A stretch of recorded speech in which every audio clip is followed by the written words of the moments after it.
1 minggu itu langsung sakit semua. Dan yang sakit yang nyuntik satpam. Tambah banyak dan itu bisa kita mati di situ.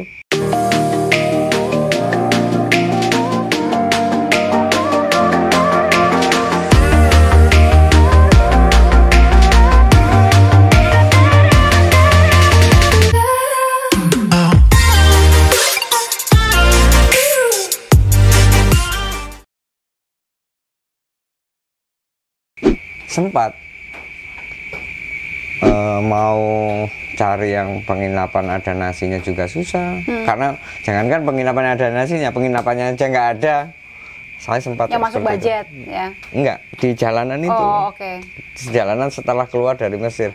Dan saya pikir Sudan itu kayak nggak beda jauh dengan Mesir. Ternyata begitu saya masuk perbatasan, saya lihat, waduh, gurun semua ini. Persis yang di peta gitu kan, petanya memang gurun gitu. Itu supaya nggak terbakar matahari pakai topi, pakai tangan panjang.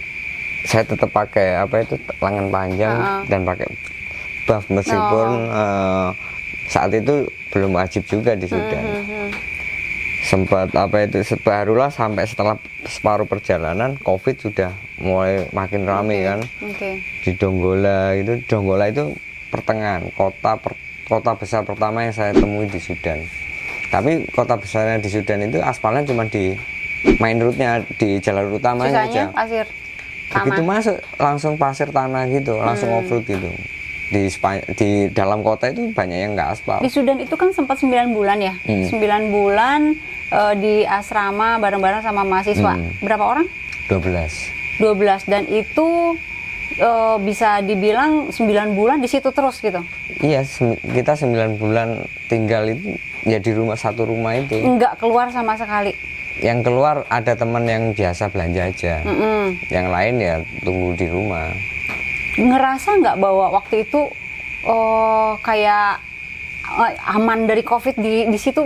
Kalian tuh aman dari COVID enggak. Gitu merasa aman 100% enggak? Karena waktu itu sempat kita sakit juga di situ. Merasakan sakit dengan ciri. Kita tuh siapa aja? Ya saya dan teman-teman ini. Dan 12-12 ini sama-sama merasakan sakit meriang, panas gitu. Itu zaman-zaman udah COVID kan? Sudah ramai COVID, sudah booming, sudah lockdown. Jadi ketika baru awal lockdown, kita udah tidak keluar rumah. Pertama satu orang yang biasa belanja itu sakit, akhirnya yang satu gantiin yang biasa belanja. Tidak lama beberapa hari kemudian sebelahnya tidur kan, mereka kan tidur biasa kan, gelar tikar gitu aja, kayak jajaran gitu. Sebelahnya akhirnya satu rumah kena semua, kayak efek domino gitu, satu. Kadang langsung nambah. Pokoknya dalam waktu 1 minggu itu langsung sakit semua. Cak juga? Iya, saya sempat sakit juga. Apa yang dirasakan? Yang saya rasakan waktu itu demam. Kayak ada gangguan pernapasan gitu juga. Saya pikiran, wah ini efek saya merokok juga gitu kan.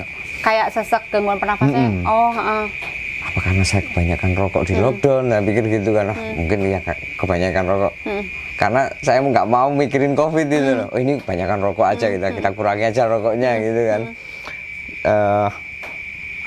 Terus penciuman sampai fresh care. Penciuman hilang? Iya, penciuman itu sampai saya pakai fresh care.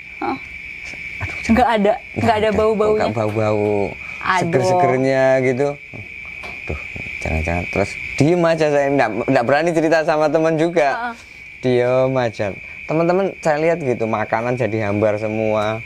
Ketika kan biasanya kita makan pakai lengser besar gitu. Kita makan bareng-bareng rame-rame gitu. Ini kok nggak pernah habis juga. Tapi nggak pernah ada yang bahas kenapa nggak habis. Nggak ada yang saling cerita kali. Nggak ada, karena semua sama-sama takut. Takut itu beneran COVID. Iya, takut beneran COVID itu. Jadi diem aja sampai 2 minggu kemudian kita mulai membaik. Nggak ada yang ke dokter, cari rumah sakit atau periksa atau apa gitu. Jangankan periksa, kita lapor ke KBRI, Pak, di sini satu rumah sakit semua, kita tidak berani. Karena nanti kalau sampai ketahuan sakit dan dicurigai COVID kan dibawa ke rumah sakit. Bawa ke rumah sakit, kita semua tahu kalau fasilitas rumah sakit di Sudan itu sangat minim. Bahkan Sempat waktu itu teman-teman ada yang sakit yang nyuntik satpam sebelum COVID. Serius? Iya, jadi satpamnya ikut nyuntik juga. Jadi kita kan bayangin tuh. Nah tunggu, kok satpam ikut nyuntik piye tuh? Karena tenaga medisnya kurang. Oh. Waduh, saya nggak mau lah kayak gitu juga. Nah, terus ngeri banget. Jangan-jangan nanti karantinanya digurun ini. Akhirnya sudah kita diem aja lah, wis. Sama-sama merahasiakan. Daripada disuntik satpam. Iya, bayangin suntik, aduh suntik satpam ini ya. Ya bukan ngeremin satpamnya, tapi kan, iya, tapi kan bukan profesi dia kan. Profesi. Takut kan, diem aja lah. Toh saya masih muda juga, teman-teman juga semua rata-rata masih muda. Diem aja udah. Waktunya makan, makan. Makan obat, makan apa gitu. Iya. Kalian sembuhnya gimana? Jadi kita belanja vitamin-vitamin itu kan sudah ada stok juga. Jadi sebelum sakit itu kita sudah stok kayak madu, terus vitamin C, kita sudah punya ya. Tapi itu kan dugaan ya, maksudnya dugaan COVID apa enggak? Cuma ciri-cirinya persis, tapi kita enggak periksa karena takut. Dan setelah sembuh semua, kita semua cerita-cerita. Kemarin makan nggak habis-habis ya. Iya, aku udah kok nggak kerasa popo ya. Sama kok aku ya ngono. Terus, ya mungkin itu COVID lah. Tapi udah pada sembuh. Tapi yang penting kita semua sekarang sehat. Kita sembuh dengan sendirinya gitu loh. Nah, pas nggak dapat hotel, saya mau camping di tepian rawa itu kan, karena saya pikir wah ini cocok ini karena air deket gitu kan, di tepi danau kecil kan banyak danau-danau kecil gitu. Ternyata pas waktu saya mau buka tenda di situ ada orang datang, mau ngapain kamu di sini? Mau nginep di sini, Pak. Kamu lihat siput itu bawa cacing. Itu kalau sampai masuk ke kamu cacingnya, dia bisa masuk ke ini urat. Dia bawa cacing maksudnya jadi sebagai induk semangnya cacing itu siput. Oh, ketika dia masuk ke tenda saya atau nempel ke saya, akhirnya dia nularin, masukin ke kulit saya, dan dari kulit itu masuk ke urat ini, dia berkembang sampai besar. Begitu dia besar, dia akan bertelur kan di badan kita. Enggak, dia akan keluar kalau begitu. Dia akan keluar dari urat. Dia akan keluar dengan sendirinya. Tapi kalau sampai kita pas narik keluarnya ini putus, telurnya itu kan nggak keluar. Dia akan menetas lagi di tubuh kita. Tambah banyak dong di badan. Tambah banyak, dan itu bisa kita mati di situ. Menurut cerita orang lokal di situ gitu. Ngeri ya? Kayak apa sih? Cacing biasa? Cacing tapi panjang banget itu. Jadi bisa beberapa meter dalam tubuh kita itu. Jadi ngeluarinnya itu harus pelan-pelan. Pelan sampai nggak boleh putus, sampai benar-benar keluar gitu. Nggak sempat kena kan? Saya nggak sampai kena. Karena makanya saya harus hati-hati, full hati-hati. Saya nggak mau saya sakit di situ, saya nggak mau. Kalau berisiko saya selalu menghindari.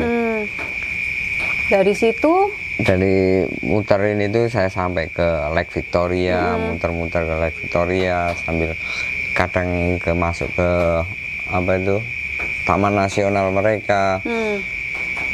Cuman yang saya sayangkan di situ saya tidak sempat melihat singa dari dekat. Saya cuma melihat singa dari jarak 500 meter. Emang kenapa kalau deket? Kalau singanya tidak mau saya deketi kayaknya. Ketika saya lihat, saya tungguin, siapa tahu dia mau mendekat dan saya bisa foto langsung gitu kan, seneng kan.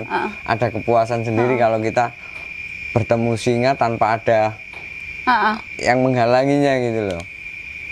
Kalau sama badak, badak putih itu sempat ketemu sama badak putih itu di alam bebas, di alam aja gitu. Di savana gitu.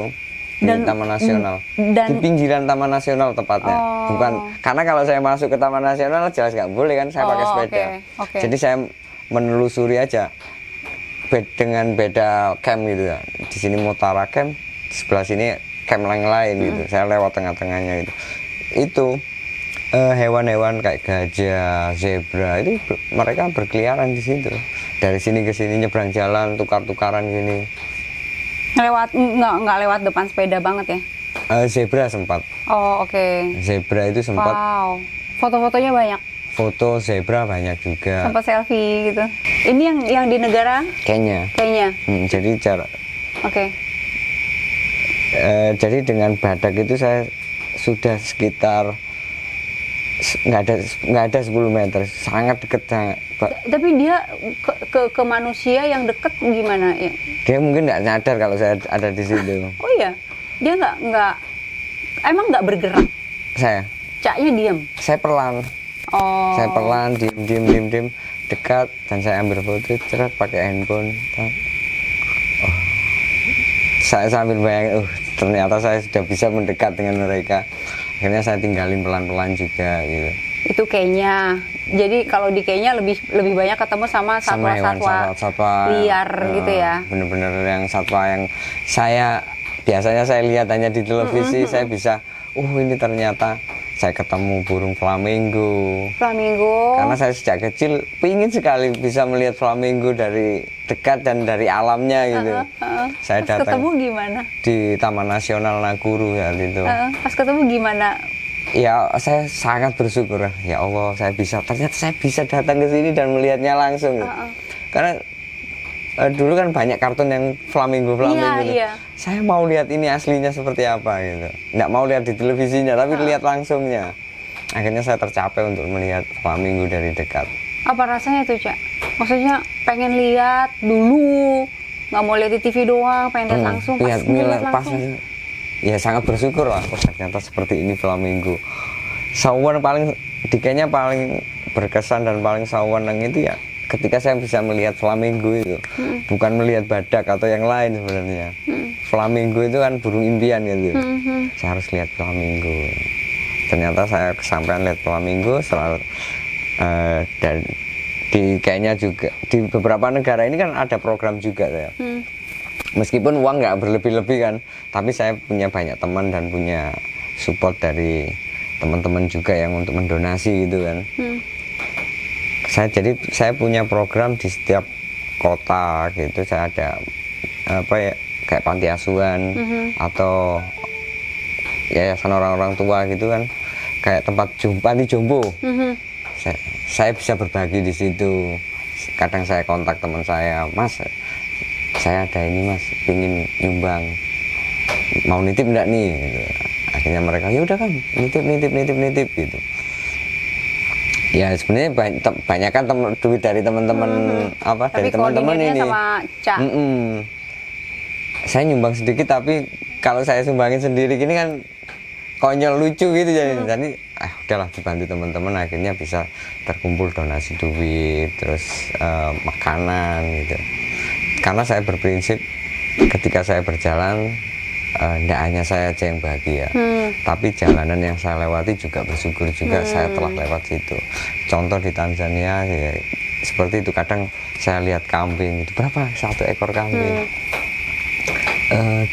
50.000 shilling sekitar 300 lebih sedikit lah. Ya udah saya mau beli satu gitu. Akhirnya mereka kan bingung, tukang gembalanya itu. Kamu mau bawa kemana? Kamu bawa sepeda gitu. Terus saya bilang, kalau saya beli kambing, apakah saya wajib untuk membawanya gitu? Dia bingung, diam gitu, mulai bingung. Ya enggak kan? Iya, enggak harus kamu bawa. Ya itu makanya ini buat kamu pelihara aja. Nah, terus saya di Indonesia seorang pengembala domba, jadi saya seneng kalau dikasih kambing, makanya saya kasih kambing kamu, biar kamu juga senang gitu loh. Akhirnya mereka ketawa, kamu asalnya dari Indonesia. Saya dari Indonesia, kerjaan saya adalah pengembala domba. Wah, Indonesia itu ternyata kaya ya.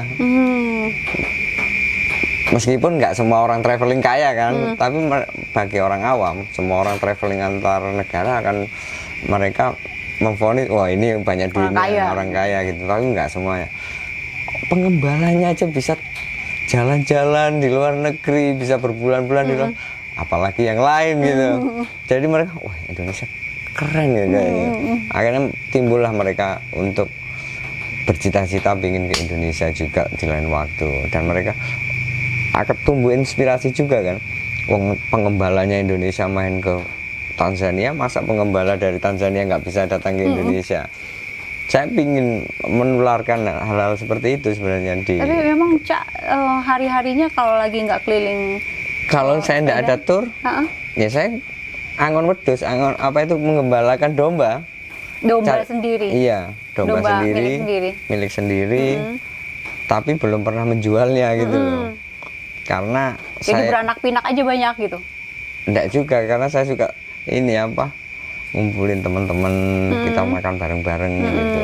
Ya untuk inilah apa itu kebutuhan juga makan daripada beli kambing mahal. Di Indonesia kan mahal kambing. Ya mending disembelih. Jadi uang untuk keliling itu hasil dari apa tuh? Dikumpulkan, ditabung, hasil dari apa? Saya jual merchandise saat itu, merchandise dari gantungan kunci, terus apa itu kaos, saya jual, saya kumpulin. Rencananya itu untuk membiayai perjalanan saya.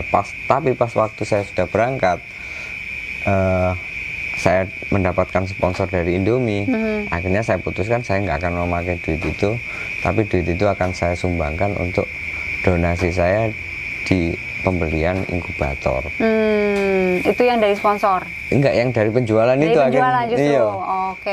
Kan sebelum dapat sponsor kan, wah saya harus menggalang dana lewat merchandise nih, harus jualan merchandise untuk uang saku lah. Tapi ternyata tanpa saya menjual merchandise pun saya sudah dapat sponsor. Dan daripada saya ambil semua kayak rakus banget gitu loh. Sudah dari merchandise saya bawa, dari sponsor saya bawa. Wah, rakus banget saya. Padahal duit nggak dapat bekerja ini, duit datang dengan sendirinya. Kalau saya pakai sendiri, betapa apa dolimnya saya. Akhirnya ya udahlah, kita sumbangin. Saya telepon teman-teman di Malang, uang hasil penjualan merchandise saya nggak mau pakai. Loh, kenapa mas? Masa nggak butuh duit? Ya saya butuh duit, tapi saya lebih butuh untuk menyumbang.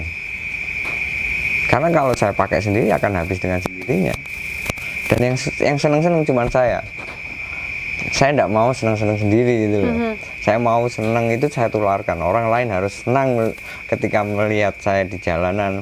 Mereka harus bahagia juga. Ketika saya mendengar kisah saya, mereka juga akan bahagia juga.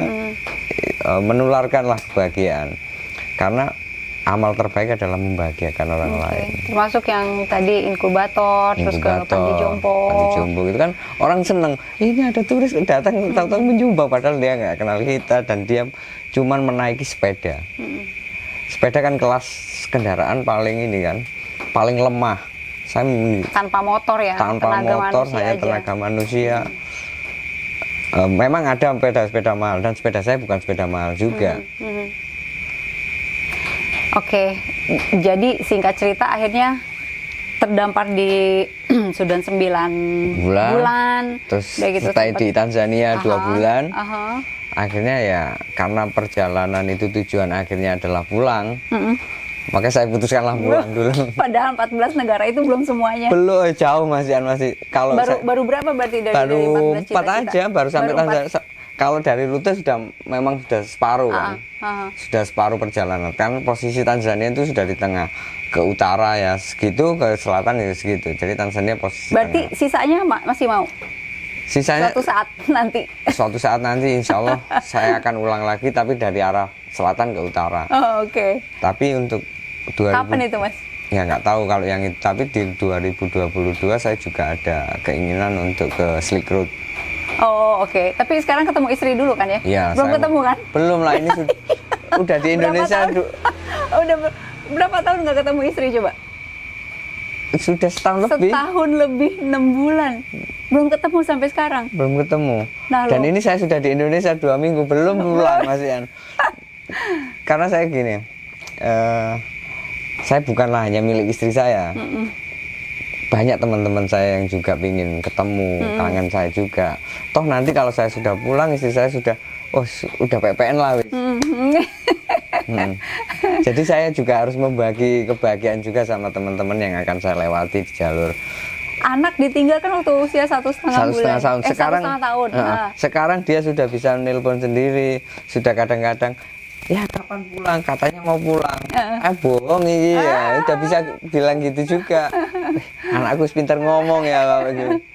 Ketemu terakhir 1,5 tahun ya masih kecil ya? Ya, waktu itu masih di bandara kan, dia ngantar ke bandara di Soekarno-Hatta. Jadi kadang sedih kalau lihat anak antara gitu. Sedih tapi gimana gitu ya. Hidup menurut saya adalah sebuah perjuangan, dan perjuangan itu bukan untuk kita, tapi untuk kemanusiaan. Dan untuk mengenalkan agama saya, bahwa agama saya adalah agama yang rahmatan lil alamin, dan kita tidak suka berperang gitu loh. Kita berjihad itu dari sisi perdamaian. Saya harus menjalin hubungan dengan orang-orang yang berbeda keyakinan dengan saya harus berteman dengan mereka, menyamakan visi misi, karena hidup sendiri kan butuh misi visi. Visi misi itu begitu kita terlahir, ya udah visi misi kita sudah langsung berada dalam diri kita kan.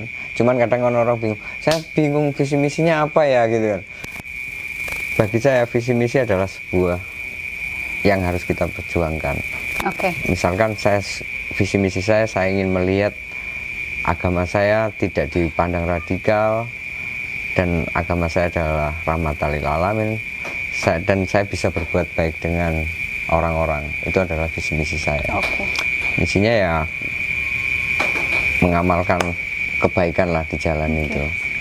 Cak, terima kasih ya buat ceritanya. Sama-sama. Luar biasa. Kapan-kapan kalau mau pergi-pergi lagi bilang-bilang. Iya, insya Allah 2022 lah. 2022 ini tinggal berapa bulan lagi loh? Bulan apa? Mau berangkat kemana?